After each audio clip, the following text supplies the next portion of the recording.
participantes de fuera. Hemos optado por este modelo online y bueno, pues parece ser que las inscripciones están siendo muy altas, es un tema muy interesante y tenemos a nuestro compañero del fórum, Daniel Torregrosa de Aligrupo, más los invitados, y vamos a tratar un tema muy interesante sobre el patrimonio familiar. Daros las gracias a todos y la bienvenida y bueno, pues doy paso a Beatriz y luego estaremos con vosotros para todas las cuestiones y dudas que queréis resolver. Gracias.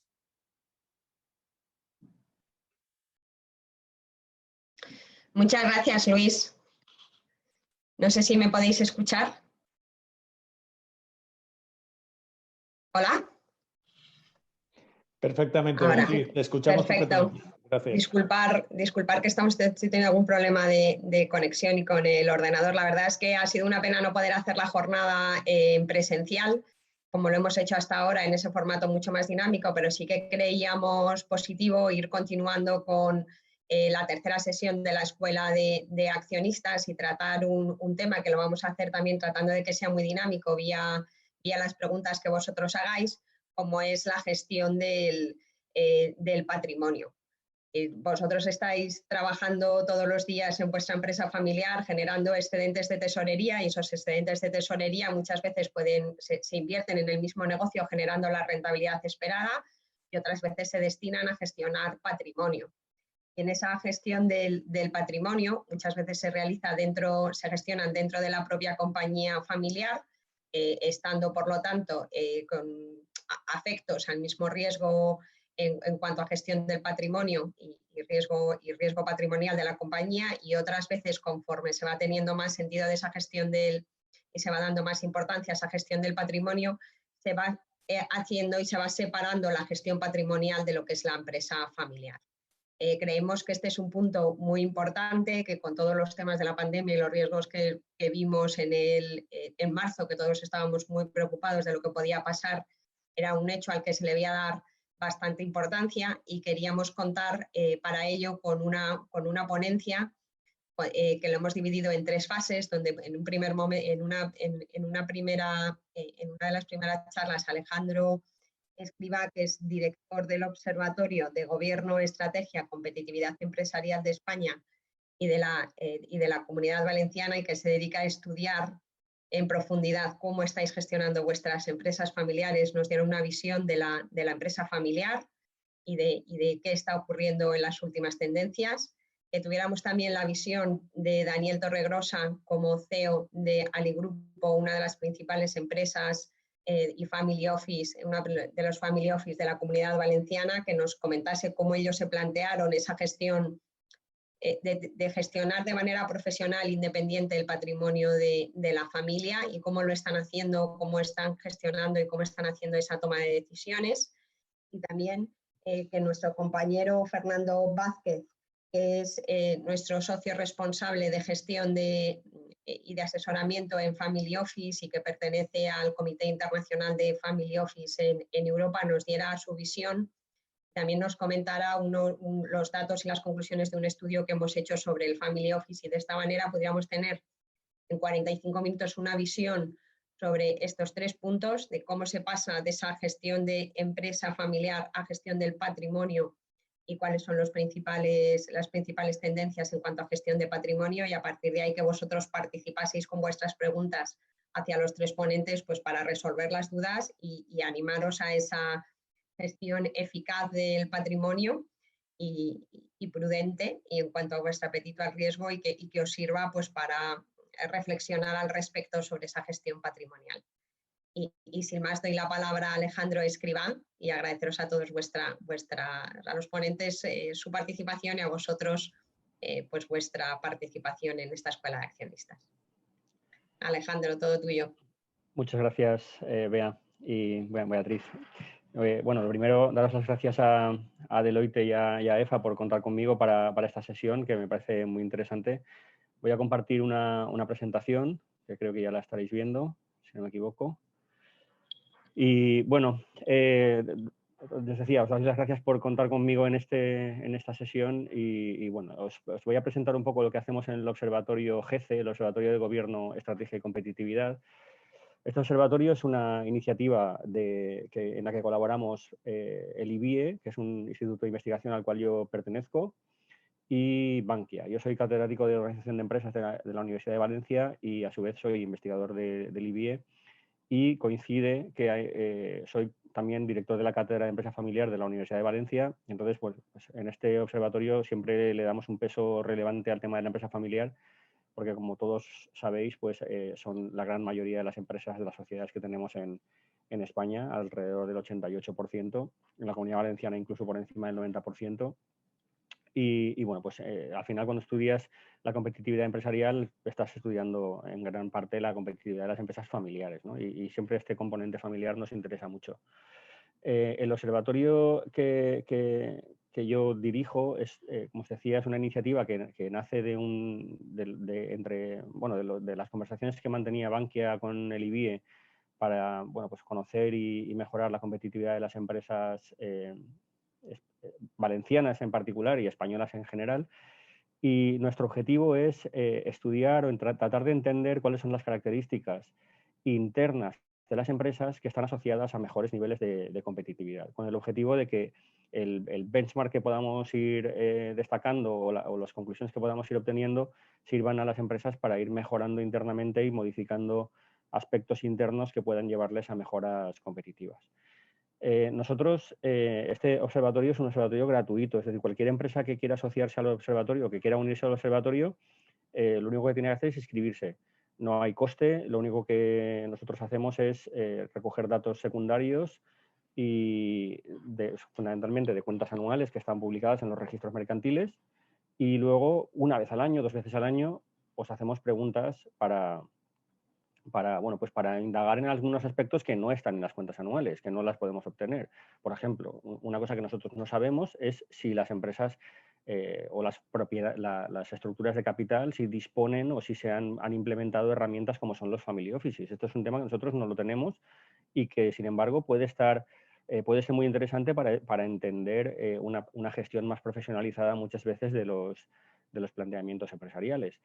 Y bueno, entonces lo que hacemos es que una vez al año o 2 veces al año hacemos preguntas, pero nuestra filosofía es una filosofía de preguntar muy poquito. Es decir, no preguntamos nada que podamos obtener por otras vías, y lo que se ve en la pantalla, es decir, lo que puedas ver en la pantalla arriba y abajo, es lo que vamos a preguntar una vez, y en cuanto lo contestes has terminado. Es decir, que nunca vas a estar más de 4 o 5 minutos contestando ese cuestionario, y siempre lo hacemos a cambio de ofreceros información personalizada, es decir, siempre es a cambio de algo. Lo que pretendemos es que la herramienta proporcione valor a los que participan y proporcione valor también a todos aquellos que estamos interesados en la mejora de la competitividad, y en particular a los investigadores, para poder entender mejor estos fenómenos, ¿no? Aquí tenéis la web del observatorio, observatoriogc.es, y como os decía, lo que nosotros hacemos con las empresas que participan, las empresas que se unen a este observatorio, es ofrecerles informes personalizados que tienen que ver o bien con sus perfiles de competitividad comparados con los promedios de su sector o comparados con los mejores de su sector, o bien perfiles de la empresa en comparación con determinados grupos de referencia. Por ejemplo, comparados con las familiares, o comparados con las empresas internacionalizadas, o comparados con las empresas de alto crecimiento, o comparados con las empresas incluso que más se parecen a la suya. Incluso hemos habilitado la posibilidad de que las empresas escojan 4 o 5 competidores y nosotros hacemos una comparación con la media de esos 4 o 5 competidores.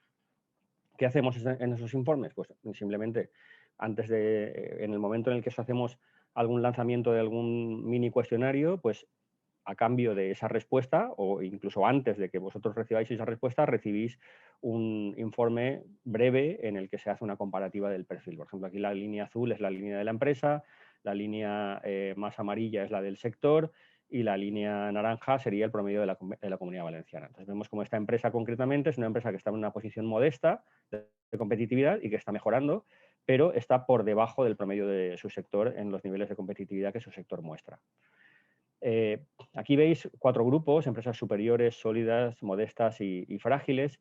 Estos grupos realmente, lo que hemos hecho en este observatorio es coger todas las empresas nacionales, todas las empresas de España que están en Xavi, todas las que tienen las cuentas registradas y depositadas en el registro y que Xavi las ha recuperado, y las hemos clasificado en 4 grupos en función de su nivel de competitividad. Y ese nivel de competitividad lo hemos medido teniendo en cuenta distintas variables: rentabilidad, solvencia, productividad, generación de cash flow, es decir, un conjunto de variables. Tenemos 7 indicadores y con esos 7 indicadores recogemos, hacemos una comparativa de cómo está esa empresa con respecto a su sector y lo situamos en 4 grupos. Las empresas, el 25% de las empresas españolas más competitivas les llamamos superiores, y en el otro extremo, el 25% de las empresas menos competitivas les llamamos frágiles. Y luego comparamos, por ejemplo, las empresas valencianas, cuántas de ellas, qué porcentaje de ellas estarían en el nivel superior o cuántas estarían en el sólido. Y así vamos obteniendo una especie de rankings que nos van determinando cuando una empresa está bien posicionada o peor posicionada en su sector. Hacemos, como os decía, también comparativas con, por ejemplo, perfiles de internacionalización con empresas que se parecen a la vuestra, ¿no? Y os vamos dando informes periódicos, 1 o 2 informes al año, a cambio de 1 o 2 cuestionarios al año. Como os decía, preguntamos muy poco, tratando de ofrecer el máximo valor posible dentro de nuestras posibilidades. Para inscribirse, como os he dicho antes, entráis en la web, hay una opción de inscripción y es gratuito, absolutamente, simplemente es información a cambio de información. Yendo al grano de lo que os estaba comentando sobre los temas de competitividad. El tema de hoy es un poco vislumbrar qué factores dificultan la separación entre el ámbito familiar y el ámbito empresarial. Nosotros, como os decía, no tenemos datos sobre family offices, pero sí que tenemos datos sobre estructura de propiedad y sobre sistemas de gobierno. Y lo que estamos observando en este observatorio es, primero, que en la Comunidad Valenciana prácticamente el 65% de las empresas tienen solo un accionista. Bueno, esto es una característica, no es ni bueno ni malo, es como somos, ¿no? Cuanto más grandes las empresas, más habitual es que haya un número de accionistas más grande, lógicamente, pero la parte más interesante es la de la derecha. Cuanto más competitivas son las empresas, también mayor es el número de accionistas, lo cual quiere decir que cuando hay una mayor variedad, probablemente, o se relaciona en que cuando hay una mayor variedad de accionariado o de personas o de empresas asociadas en el accionariado, hay más discusión, hay más debate, hay más planteamiento crítico, seguramente también decisiones más racionales o más profesionalizadas en la toma de decisiones. Bueno, entonces, estas empresas superiores que tenemos aquí son las que tienen un menor porcentaje de empresas con un accionista. Lo mismo lo observamos cuando observamos las características de los principales accionistas de las empresas valencianas, ¿no? Es decir, la parte verde sería el caso de la persona física o la familia, ¿no?, como conjunto de accionistas. ¿Qué observamos? Que las empresas superiores, las empresas con mayores niveles de competitividad, tienen un mayor porcentaje de capital en manos de no familias o no personas individuales, sino empresas. Es verdad que aquí es muy probable que hayan muchas family offices. Y esto es algo que no sabemos porque tendríamos que preguntároslo a vosotros. Sabemos que hay estructuras empresariales que son propietarias de acciones, ¿no? Y algunas veces son otras empresas que participan en estas, u otras simplemente son empresas, family offices o estructuras patrimoniales, empresas patrimoniales que tienen las acciones de estas empresas que estamos analizando. Lo mismo ocurre cuando miramos al accionista principal. Lo que observamos siempre aquí es una tendencia desde las frágiles hacia las superiores, de derecha a izquierda, que el porcentaje de capital o el porcentaje de accionistas que son empresas o que tienen unas características no individuales, va creciendo en las empresas con mayores niveles de competitividad. Bueno, esto es una elucubración. Yendo a algunos temas un poquito más concretos, el porcentaje si analizamos, por ejemplo, el porcentaje de accionistas que ocupan puestos de dirección, cuanto más grande es la empresa, menos son los accionistas que están tomando decisiones y ocupando puestos de dirección en porcentaje sobre los puestos de gobierno y dirección en la empresa. Y al mismo tiempo ocurre lo mismo. Las empresas más competitivas tienen un porcentaje más bajo de accionistas que están a su vez asumiendo el rol. Es decir, lo que observamos aquí es que el solapamiento de roles, propiedad y dirección está inversamente relacionado a los niveles de competitividad. En la Comunidad Valenciana ese solapamiento es algo más alto que en el promedio nacional, ¿vale? Otro aspecto que cuando analizamos, por ejemplo, los sistemas de gobierno, de nuevo, observamos que prácticamente el 80% de las empresas de la Comunidad Valenciana tienen como sistema de gobierno el administrador único. el uso de los consejos de administración se limita a un 20% de las empresas. Cuanto más grande es la empresa, esto se va invirtiendo. En las empresas más grandes es prácticamente el porcentaje inverso, ¿no? Es decir, 70% de las empresas grandes tienen un consejo frente a un 30% que no lo tiene. Y de nuevo, cuando analizamos la parte derecha, los perfiles de competitividad, lo que vemos es que a empresas más competitivas, empresas superiores, el porcentaje de empresas que cuentan con consejos de administración es más alto. Es decir, aquí lo que estamos viendo es que cuando hay órganos en los que se tiene que rendir cuentas, en donde se tiene que plantear sistemas de gestión que exigen más transparencia, pues también observamos una mayor tendencia en las empresas más competitivas a disponer de este tipo de órganos. Con lo cual, bueno, pues estos solapamientos de propiedad, dirección, confusión entre patrimonio propio, patrimonio empresarial, pues están asociados a peores niveles de competitividad y lo contrario, la separación de roles a mejores niveles de competitividad. Igualmente, cuando analizamos los sistemas de gobierno en las empresas, comparamos entre empresas familiares y no familiares y también por tamaños, de nuevo observamos que las empresas no familiares cuentan con un mayor porcentaje de empresas que tienen consejos de administración, tanto entre las pequeñas como entre las grandes. Entre las grandes incluso la diferencia es bastante significativa, de 20 puntos de diferencia entre las empresas medianas y grandes familiares y las empresas no familiares también medianas y grandes. Por lo tanto, en las empresas familiares se observa una menor presencia en general de sistemas de control o de sistemas de gobierno que exijan pues, esta rendición de cuentas, esta transparencia de la información, etcétera, etcétera.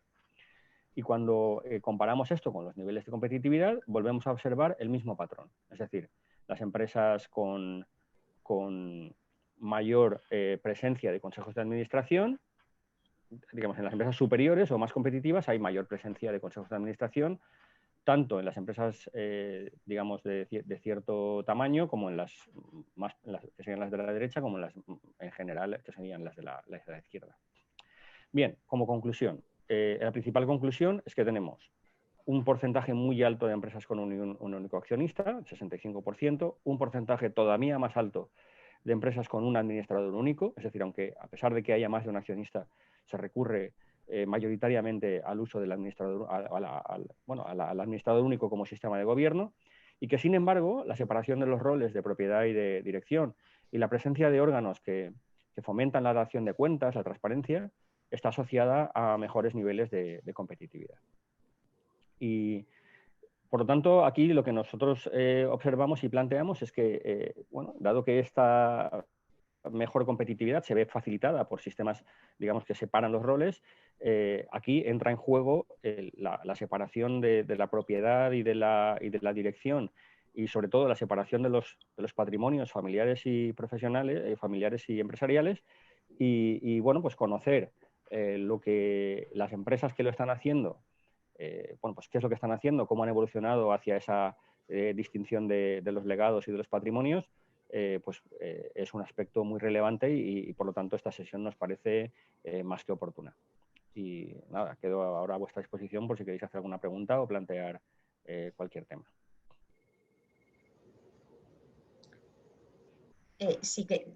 Si queréis hacer preguntas, las podemos hacer directamente vía el chat y si preferís para tener una visión global de todo lo que estamos hablando, pasamos ahora la palabra a Daniel Torregrosa para que nos cuente cómo ellos han...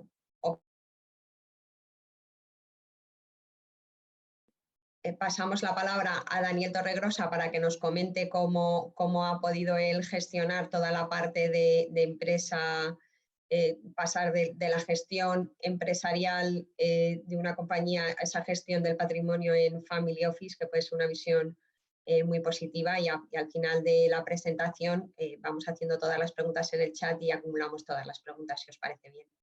Daniel, te paso la palabra. Hola, buenos días. Primero de todo, yo quería agradecer tanto a Deloitte como a EFA y, bueno, y a Forum con Luis Navarro por la invitación, porque bueno, al final nos brinda la posibilidad de poder ayudar a otras familias, a otras empresas familiares a crear una estructura, no sé si igual que la nuestra o parecida, o por lo menos yo quiero hacer mi presentación para que la gente pueda coger ideas por si les puede servir a la hora de profesionalizar un poquito sus inversiones, ¿vale? Voy a compartir en un segundito la presentación.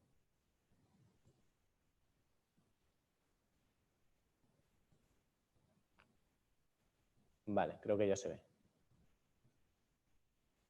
Bueno, por un lado nosotros queremos explicar por qué somos un Family Office, cómo hemos hecho esa transición de empresa familiar a Family Office y cómo es nuestra estructura interna, entrando un poquito a definirla internamente nuestra estructura para, bueno, para que la gente vaya cogiendo un poco de ideas de una posible estructura interna. ¿Vale? Sí. Sí, no sé si tenéis alguna pregunta de lo anterior, Bea. No sé, Yo sí, creo que continúo, ¿no? continúas, o sea, yo creo que en quiénes somos y nos hemos transformado es el punto donde continuar. Vale. Pasamos, si os parece bien, a ver nuestra organización interna, ¿vale?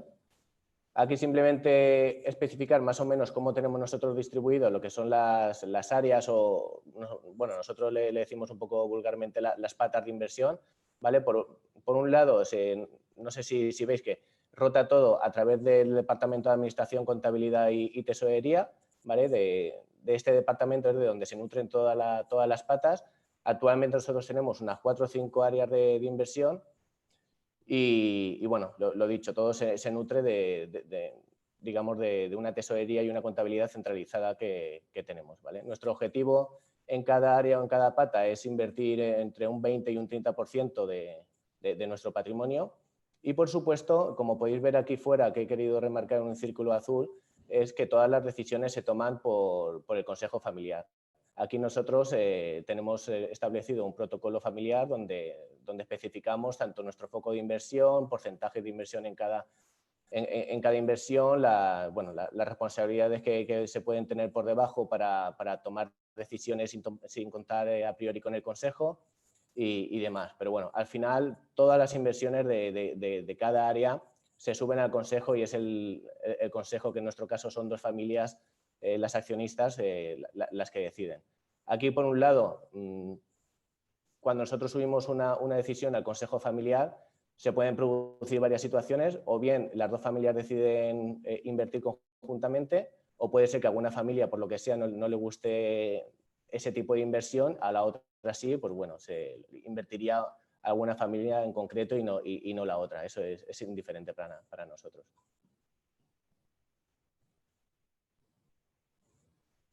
Luego, por hablar un poquito de nuestras áreas de inversión, pues aquí sí que me gustaría detenerme un par de minutos en el tema inmobiliario, que al final son los inmuebles en rentabilidad que en cierta manera cualquier empresa familiar pues tiene normalmente unas inversiones de patrimonio en inmuebles en rentabilidad, bien sea inmuebles de rentabilidad para su propio negocio, como pueden ser o fábricas, naves, oficinas y demás, que aquí es muy importante evaluar el riesgo, pensando nosotros en nuestro pasado de empresa familiar, que teníamos una parte, digamos, patrimonialista, pero que muchas de las inversiones estaban alquiladas por nuestro propio negocio.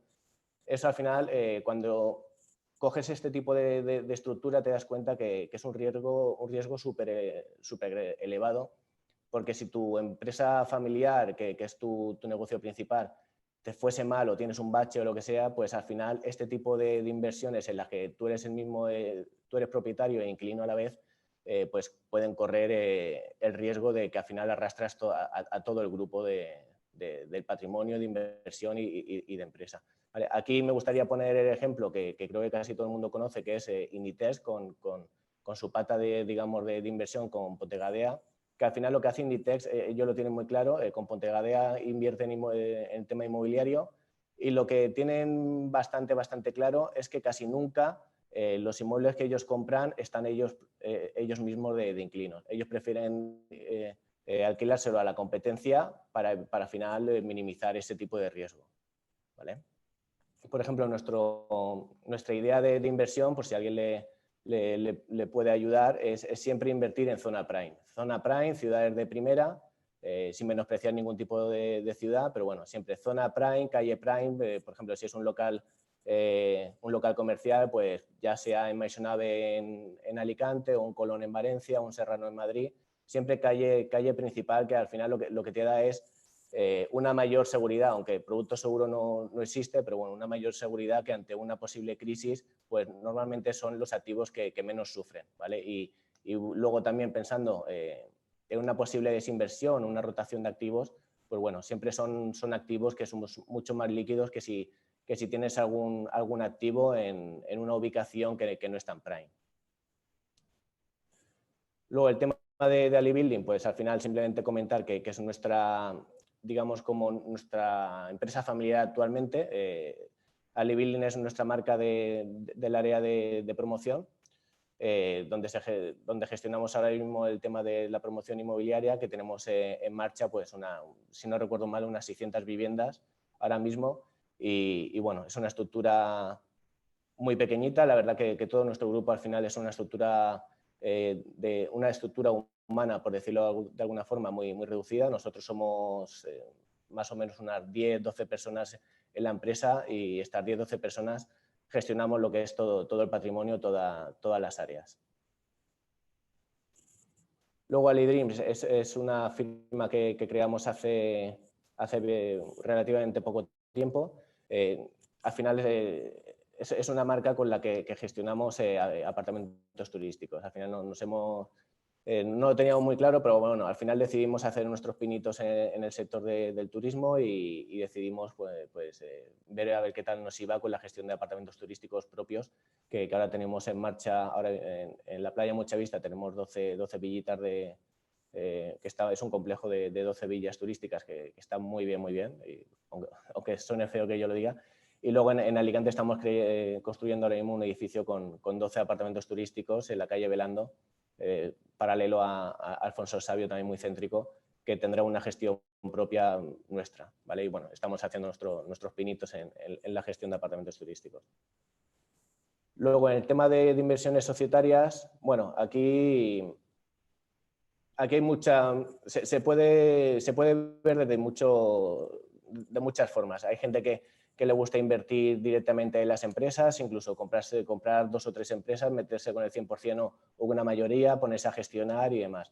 Nosotros tenemos otra visión y bueno, al final lo vemos así también por un poco de seguridad hacia nosotros, también porque somos una estructura muy pequeñita, y nos sentimos más cómodos invirtiendo a través de vehículos de inversión con gestores especialistas que son, valga la redundancia, especialistas en encontrar oportunidades en el mercado, y que tienen sus propios equipos para gestionar el buen funcionamiento de la empresa y hacer el seguimiento de las sociedades, ¿vale? Porque al final eso lo que hace es que tú necesitas en tu estructura pues menos recursos humanos, porque lo tienen estas propias empresas, ¿vale? También te permite reducir el riesgo, porque inviertes en muchos activos y es difícil que todos los activos en los que has invertido pues, te salgan mal.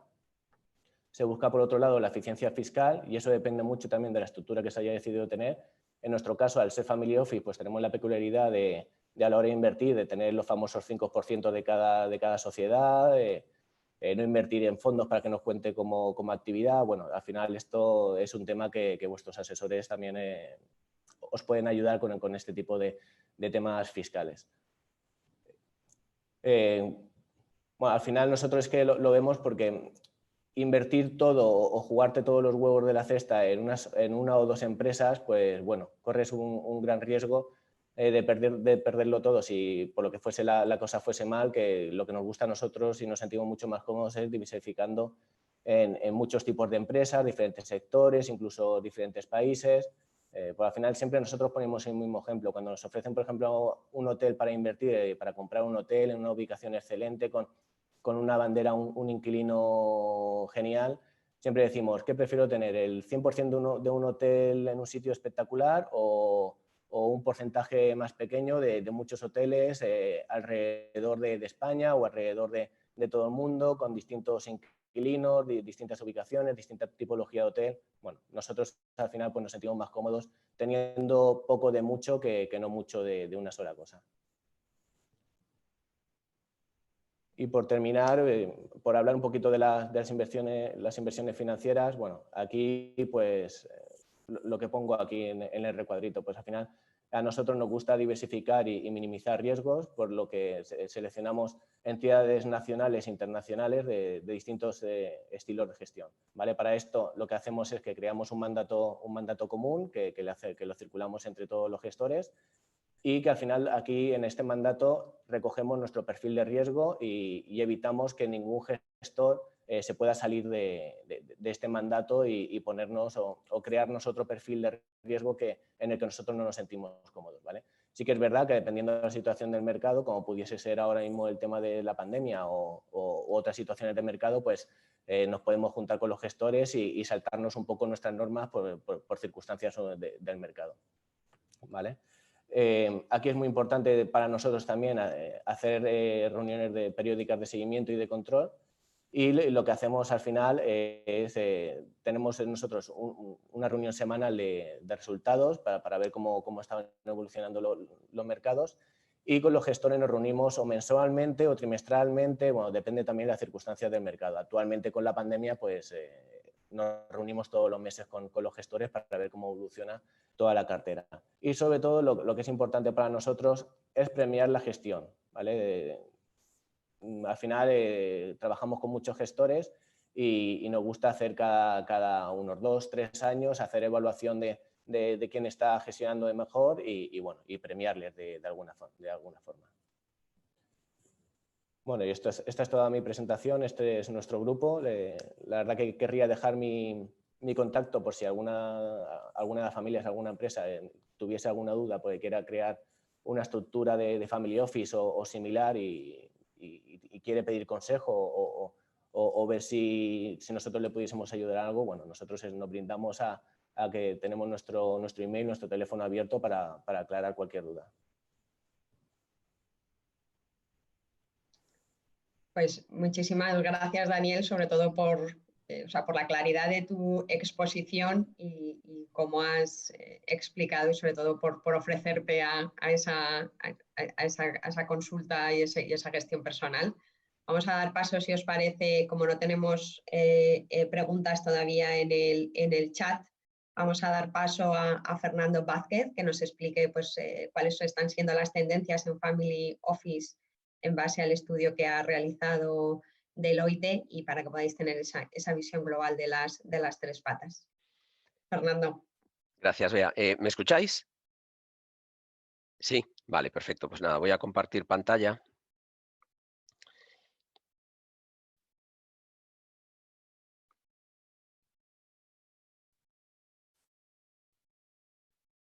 Vamos a ver. Bueno, entiendo que ya me veis. Vale, y voy a ponerlo en modo presentación.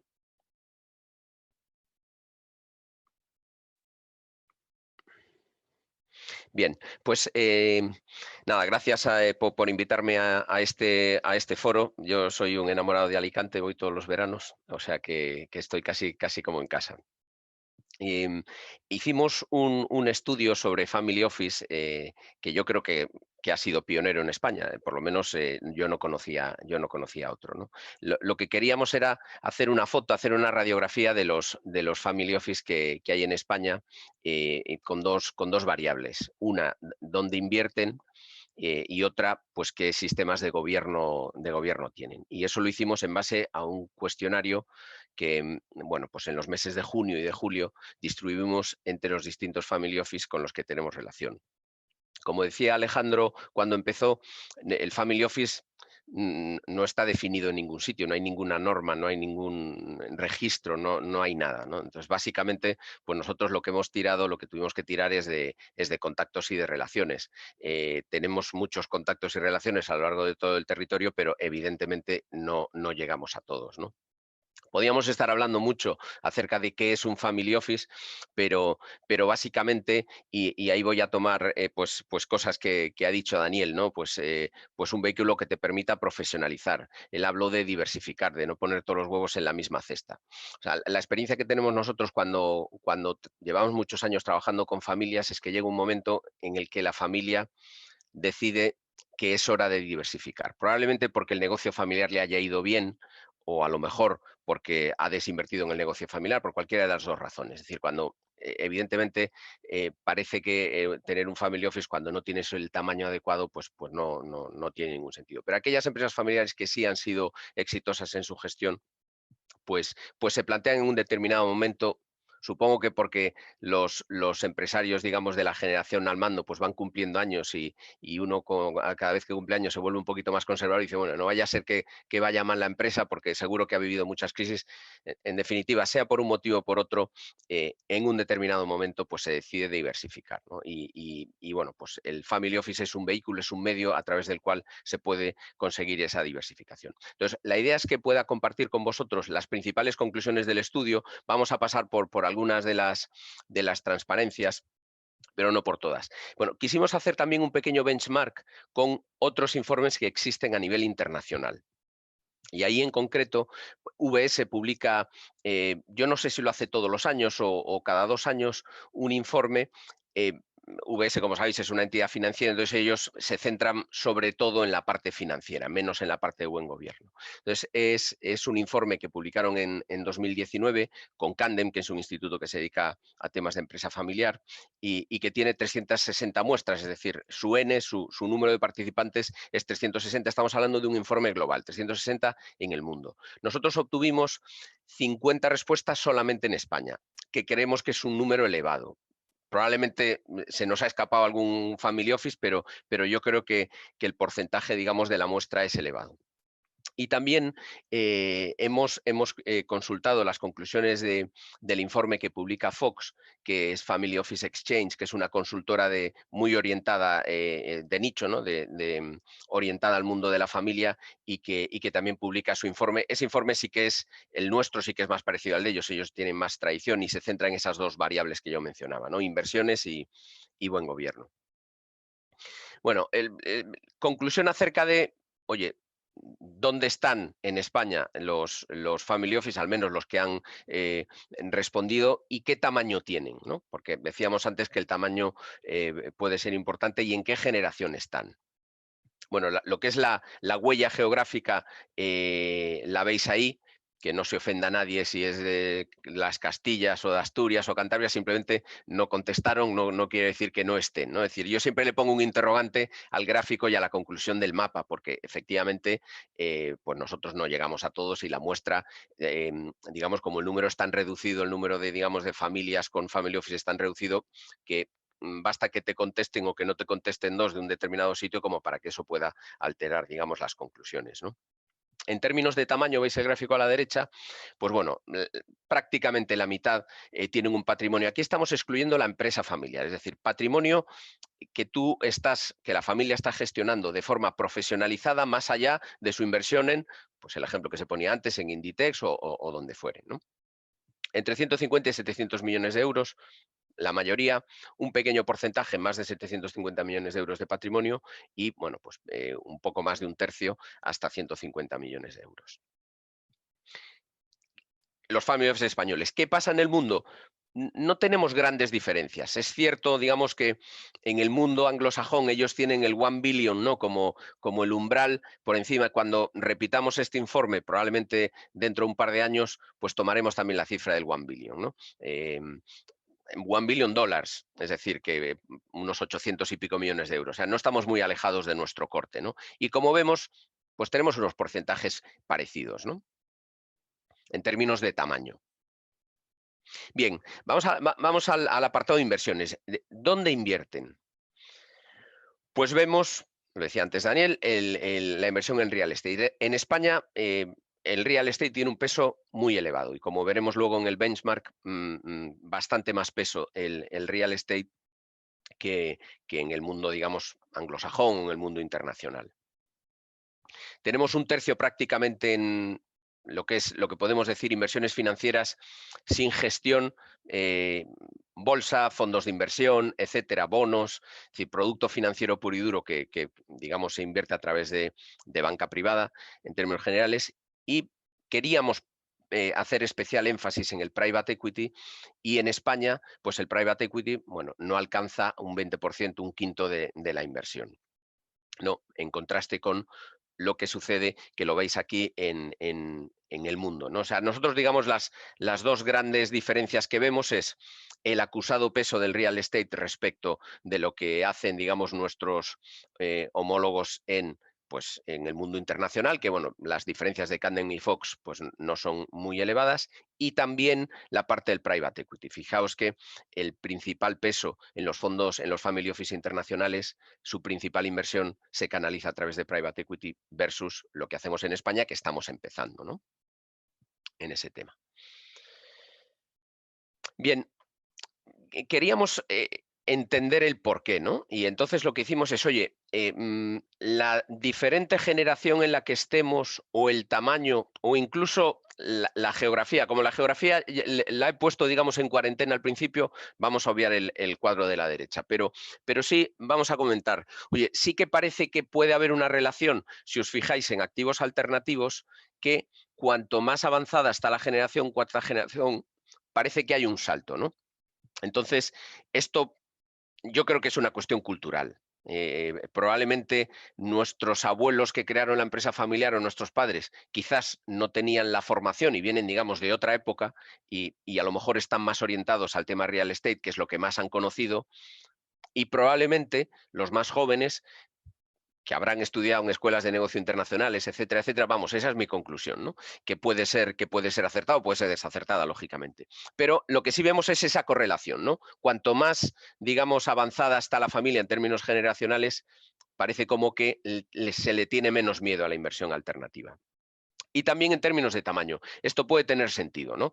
Porque evidentemente cuanto más tamaño tienes, pues en ese digamos, finalidad de diversificar, pues como que te cuesta menos meterte en una inversión que a lo mejor alternativa, funcionar como un private equity, que te requiere tener mucho recurso interno para decidir dónde invierto, dónde no invierto, estás poniendo tú el dinero, pero están gestionando otros, y en definitiva, pues bueno, pues siempre hay que mirárselo con mucho más detalle, ¿no? En términos geográficos, fundamentalmente invertís en Europa y América del Norte. Nos sorprendió digamos, con la relevancia en la economía que tiene China, ¿no? En los últimos, tiene Asia, no China, Asia. En los últimos años, el escaso peso que tiene. Nosotros lo que vemos en ese grupo en el que estoy, que mencionaba Bea antes, de Family Office a nivel europeo, incluso a nivel mundial, lo que sí vemos es mucho asiático invirtiendo en Europa y en América del Norte, pero efectivamente vemos menos europeos y americanos invirtiendo, sobre todo europeos, invirtiendo en Asia. Bueno, pues esa es la foto que tenemos. Vale, aquí lo que queríamos hacer también es una foto del real estate, dado que es la principal inversión, pues bueno, ¿dónde invierten los family office, ¿no? Por categorías de real estate, residencial, oficinas, otros, logístico está teniendo bastante éxito, comercial, retail, hoteles. Bueno, ahí veis cómo se distribuye la tarta entre las distintas categorías de inmuebles. Vamos a pasar, porque para no comer mucho el tiempo. Bueno, preguntamos también, como esto lo hicimos en junio, julio, el cuestionario, preguntamos también, oye, ¿y la COVID-19 cómo os va a afectar? Y yo creo que con esa perspectiva de inversión que las familias tenéis en el largo plazo, pues parece que no va a condicionar tanto, o por lo menos una mayoría, el 55% ha opinado que no va a cambiar sus inversiones o su estrategia de inversión como consecuencia del COVID, ¿no? Bien, y quería pasar al tema de private equity, ¿no? Preguntamos, oye, ¿y qué os mueve a invertir, o qué no os mueve a invertir en private equity? Bueno, fundamentalmente lo que la mayoría han opinado, que es la necesidad de diversificar y la atractividad el atractivo de la rentabilidad, pues es uno de lo que más fue votado, de por qué se invierte en este tipo de activos, ¿no? Aquí hablamos también de tipología. Dentro de lo que es el private equity, pues hay pues muchísimas tipologías, ¿no? Y ahí podéis ver, digamos, cómo se distribuyen. Quería pasar a una en la que, esta también nos causó, digamos, impresión, ¿no? Que es el comparativo de en qué sectores invertimos fundamentalmente en España, como hemos dicho, es el real estate, y en qué sectores invierten los fondos, las family office, perdón, internacionales, ¿no? Y lo que vemos es, bueno, el mundo de la tecnología, el TMT o telco, como queramos llamarlo, es el principal sector en lo que es el mundo internacional, ¿no? La verdad es que si uno sigue un poco la bolsa, pues la verdad es que el recorrido que han tenido las FANG famosas es bestial, ¿no? Y supongo que ese será el motivo por lo que se invierte más en este tipo de sectores, ¿no? Sabíamos que el real estate iba a pesar mucho en España en comparación con otros países, las familias internacionales. Lo que nos extrañó es el bajo peso, un 8%, fijaos, ¿no? Del telco en España versus pues, los colegas homónimos en el extranjero, ¿no? Vale, y ya pasando y termino, ¿no? En temas de buen gobierno, pues ¿qué preguntábamos? Bueno, oye, comentaba Alejandro, ¿no? Las empresas que tenían administrador único y versus las que tenían consejo. Bueno, parece, ¿no? que todos los expertos de un gobierno lo que dicen es, oye, pues si tienes un consejo, además si en tu consejo tienes gente de fuera, asesores externos, pues que, bueno, estás cumpliendo uno de los tick marks, ¿no? de buen gobierno, ¿no? Pues ahí lo que veis es que el 72% sí que cuenta con asesores externos perdón, aquí está hablando de ramas de inversión. Más adelante, aquí está, en su consejo de administración un 72%. Vale, con lo cual, bueno, pues los family office, es decir, familias ya con un patrimonio diversificado y relevante, pues sí cuentan con asesores externos en el consejo. Se escribe mucho sobre cuánto de independiente es un asesor externo, ¿no? También podríamos estar horas debatiendo acerca de esa cuestión. Y evidentemente totalmente independiente, pues es difícil que alguien sea. Pero bueno, queríamos mostrar aquí también. Aquí, perdón. Si tenemos algún sistema para medir la satisfacción del family office, ¿no? Nosotros creemos que todo aquello que no se mide en una organización, y al final el family office es una organización que tiene su parte familiar, pero tiene su parte empresarial, pues que como que no existe, ¿no? Entonces realmente les preguntamos, oye, ¿vosotros medís el grado de éxito? O sea, ¿cómo sabéis si ha ido bien el año o no? Solamente por el resultado económico de las inversiones, y parece que mayoritariamente eso es lo que prima, ¿no? Entonces, esa parte del family office más de vamos a mantener a la familia unida, ese, como dicen los americanos, ese glue, ¿no? Ese pegamento que hace que pues, la familia conviva, pues pueda tener, digamos, pueda traspasar el legado de una generación a otra, que existe en toda empresa familiar y en todo family office. Lo que sí vemos es que no se mide, ¿no? Y eso, bueno, parece ser, vamos, creemos que es una debilidad, que se debería, en los KPIs que marcan, digamos, el éxito o no de un family office, no solo, que también, pero no solo se debe medir la parte económica, sino también esa otra parte más soft y por lo tanto mucho más difícil de medir, pero que se tendría que hacer. Bueno, en términos de los distintos sistemas o reglamentos que pueden tener las familias para, de alguna manera, ordenar, establecer reglas de funcionamiento, etcétera, solamente nos sorprendió, sabíamos que un porcentaje elevado iba a tener protocolo familiar, solamente nos sorprendió que un 22%, es decir, una quinta parte, no tiene nada, ¿no? Claro, no les preguntamos si estaba en primera generación o no, pero sí nos sorprendió ese dato, ¿no? Porque aún estando en primera generación, pues hombre, evidentemente siempre tienes a alguien, lo normal es que tengas a alguien que detrás, ¿no? Entonces, como punto, digamos, de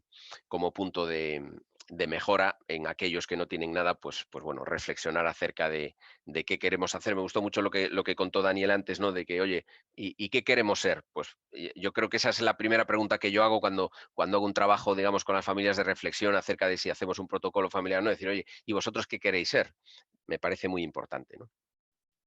Yo creo que poco más, poco más. Las conclusiones básicas, ya estoy en tiempo, entonces, pues nada, a partir de ahí, yo creo que, Bea, te cedo la palabra. No sé si hay una pregunta concreta para mi parte o en general para cualquiera de los otros, del resto de ponentes. Voy a dejar de compartir. Pues primero, muchísimas gracias por todas vuestras presentaciones, porque la verdad es que han sido súper interesantes.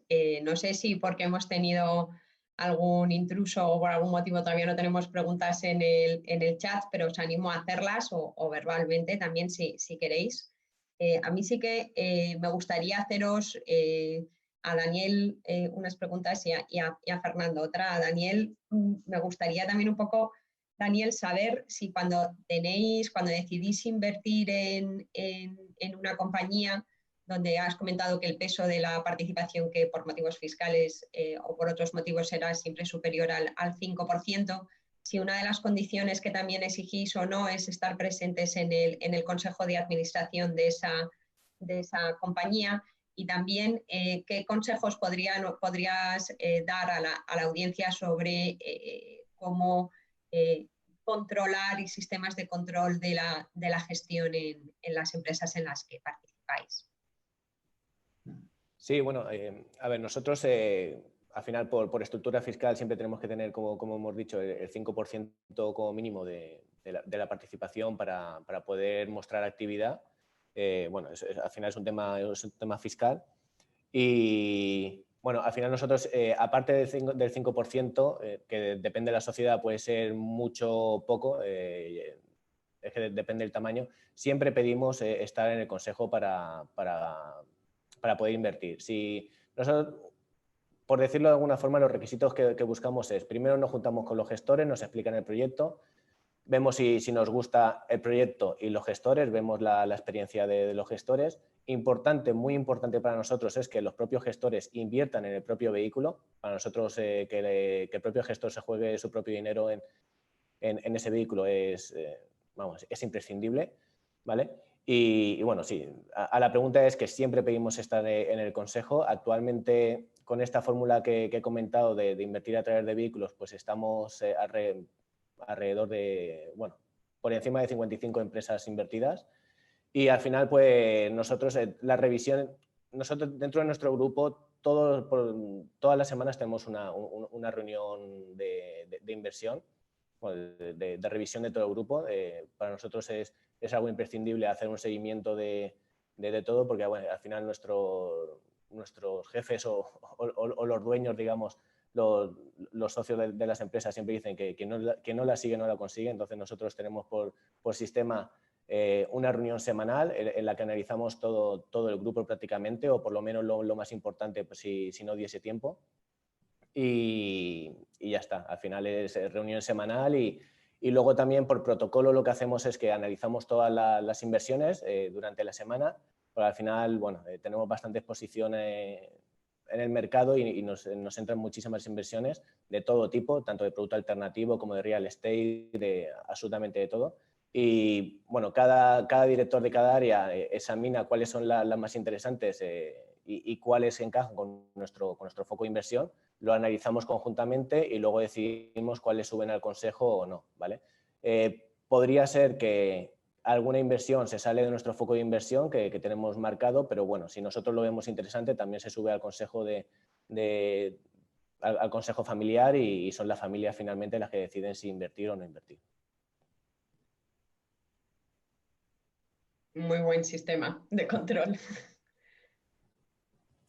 Fernando, no me puedo resistir a preguntarte, has comentado que había que medir también la parte soft de unir a la familia. A mí me parece eso fundamental, porque no todo en la familia, y sobre todo yo creo que es una de las bases, es la rentabilidad, sino también esa unión familiar, que es lo que lleva a la sostenibilidad de las compañías. ¿Hay algún método para alguna recomendación en cuanto a esa gestión soft? Bueno, ahí lo que hay que hacer es establecer, es algo muy parecido a lo que establecen los departamentos de recursos humanos de las empresas, ¿no? Que al final, pues los famosos encuestas de clima, ¿no? Que se hacen, pues te sirven como punto de partida para medir, oye, cuál es el nivel de satisfacción y a partir de ahí, ¿qué hacer? Pues, todo esto, yo creo que el compartir información es fundamental, sobre todo cuando estamos en tercera, cuarta generación, y si todo depende, digamos, del número de miembros, ¿no? De la familia, porque hay familias que estando en tercera generación, pues hay 6 miembros y entonces pues es mucho más sencillo 6 que 56, ¿no? Entonces, cuando somos 56, para mí establecer canales de comunicación bidireccionales, ¿no? Que los socios no gestores que están muy alejados de lo que es la empresa, del fundador, etcétera, puedan tener un canal a través del cual hacer, bueno, pues peticiones a la empresa y la empresa le dé mucha información y esto, digamos, aplica tanto al family office como a la empresa familiar, ¿no? O sea, yo creo que ese canal de comunicación, esa celebración de eventos, pues al final el trabajar el concepto de legado es fundamental, ¿no? Porque yo lo veo siempre, que cuando yo trato con hijos del fundador, pues tienen un sentimiento hacia la empresa que creó papá o mamá mucho más arraigado y mucho más potente que cuando estás hablando con los nietos, y ya no te digo nada cuando estás hablando con los bisnietos. Sí, sí, hubo una persona que yo no conocí que montó una empresa y yo ahora lo que quiero es que todos los años me den 500.000 euros de dividendo. Entonces, hay que trabajar mucho el concepto de legado, porque si no la presión del accionista puede llegar a ser importante y asfixiante, ¿no? Y ese es un poco lo que hay que trabajar, ¿no? Mucha comunicación.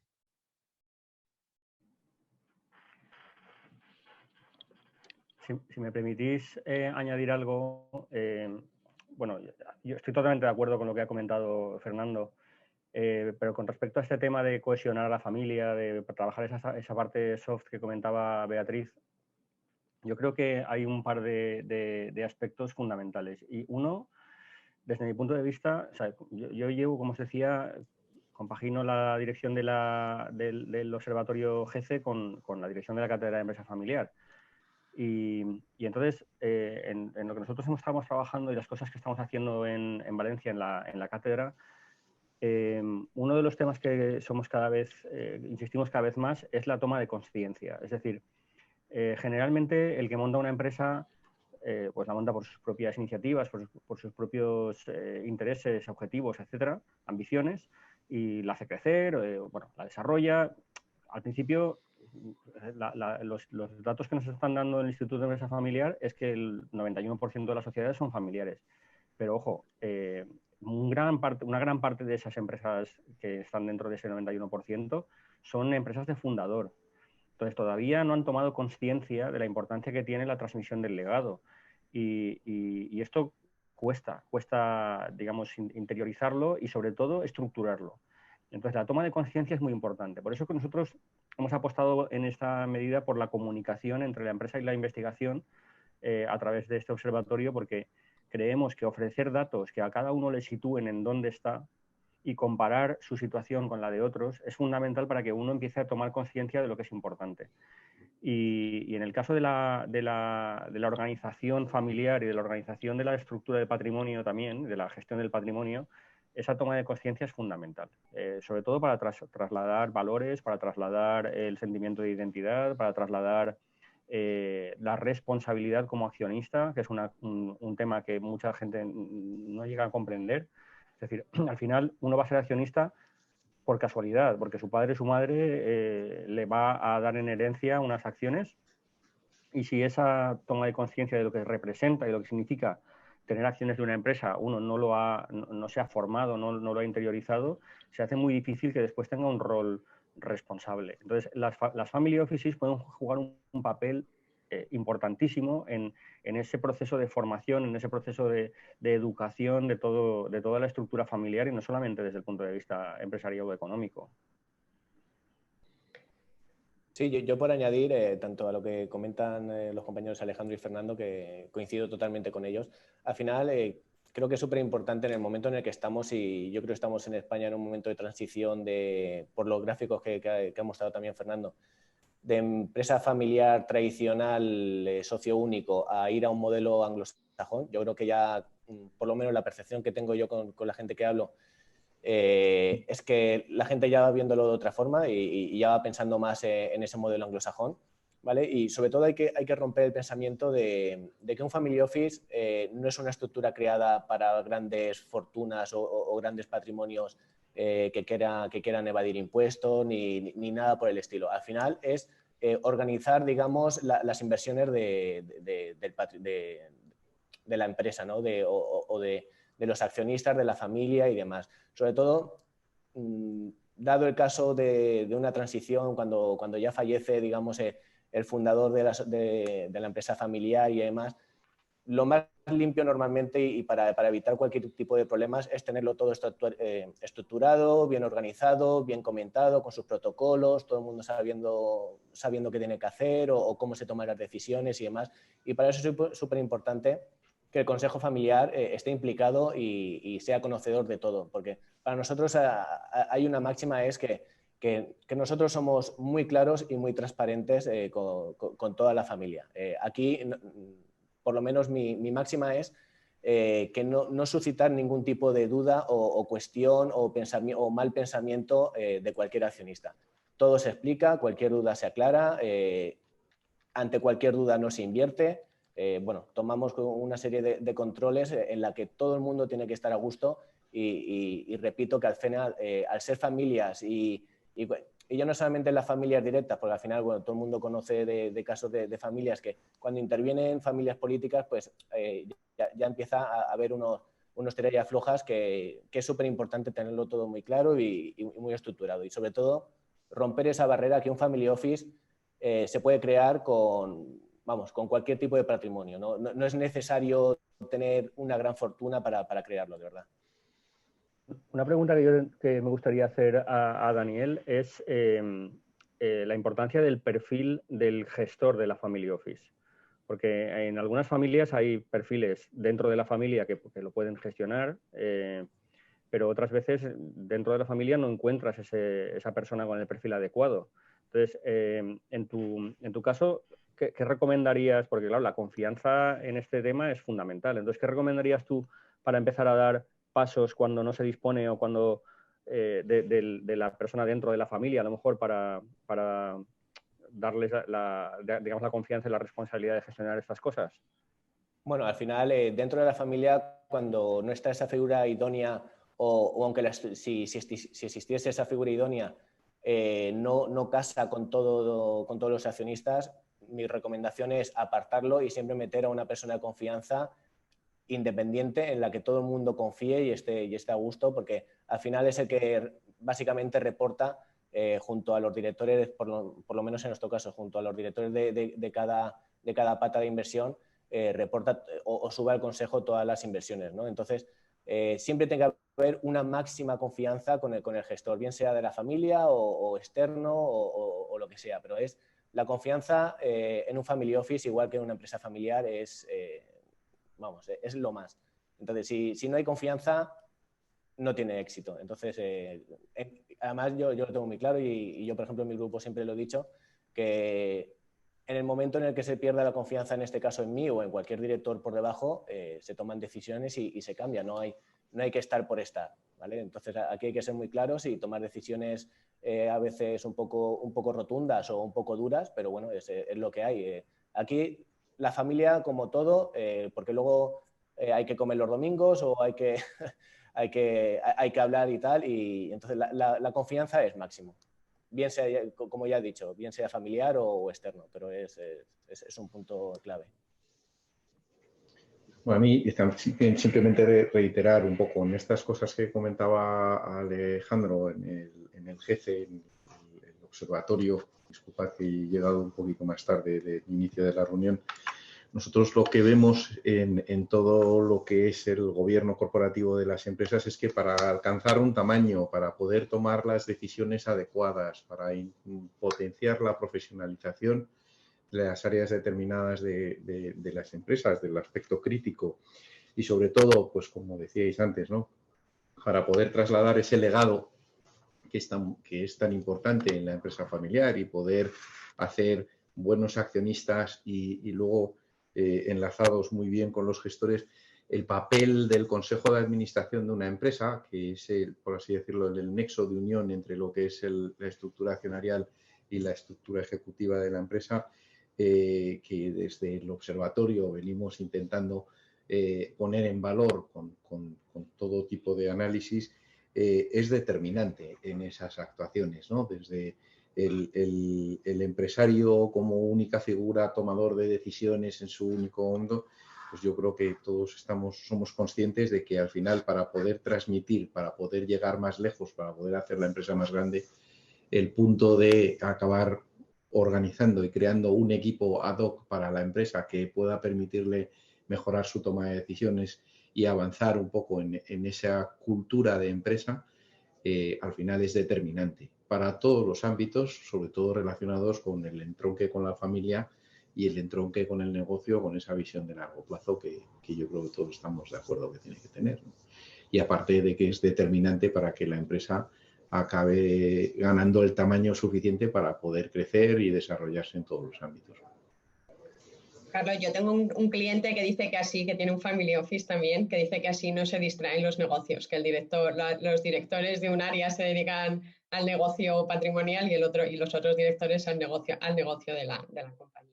Sí que quisiera abrir también el turno de preguntas al resto de participantes. Si no lo habéis hecho por chat, si queréis hacerlo ahora de viva voz. Yo, mientras alguien pregunta algo, en esta misma charla la tuvimos en Valencia pues hace unas semanas y estaba, bueno, pues una persona comentando su family office de la misma manera que lo ha comentado Daniel, y yo no sabía que su hermano estaba asistiendo, y entonces su hermano intervino en un momento dado y dijo, mira, es que nosotros lo teníamos claro, o sea, la gestión profesionalizada del patrimonio ajeno a la empresa familiar se tiene que hacer con una persona que ponga el foco solamente en eso, y yo me he centrado solamente en el negocio y mi hermano se ha podido centrar solamente en lo que es el otro patrimonio, que también es un negocio en sí mismo, pero entonces para mí es fundamental esa separación en cuanto a la gestión, porque si no cuando haces confusión de patrimonios y de gestión, pues pierdes foco, ¿no? Y al perder foco, pues probablemente consigas peores resultados.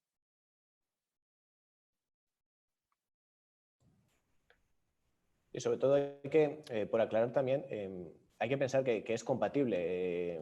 Empresa familiar y gestión de patrimonio family office, todo casa en la misma carcasa. No tiene por qué ser una cosa es totalmente diferente de la otra o es algo muy complicado de gestionar, ¿no? Al final es como gestionar, digamos, una empresa familiar por encima de tu empresa familiar.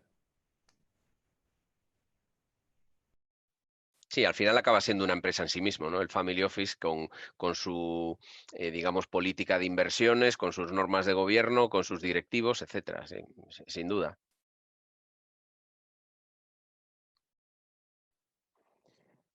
Si os parece bien, Beatriz, si no, estamos prácticamente en la hora de finalización de la webinar. Si os parece bien, ¿hay alguna pregunta más? Luis, ¿quieres añadir alguna cosa? Voy a pausar ya la grabación, ¿vale? La voy a